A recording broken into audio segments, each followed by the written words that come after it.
Welcome to a mystical afternoon with Attila the Mystic Chicken. She is here to read us our weekly fortune.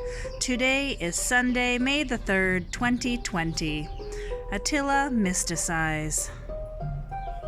Focus. Focus.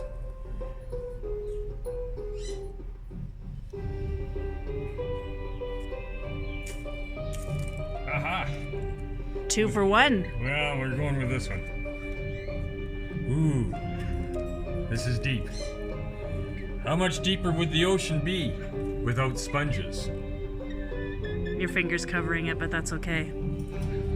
We get the idea. Right on, Attila. Thank you, Attila, for another enlightening afternoon.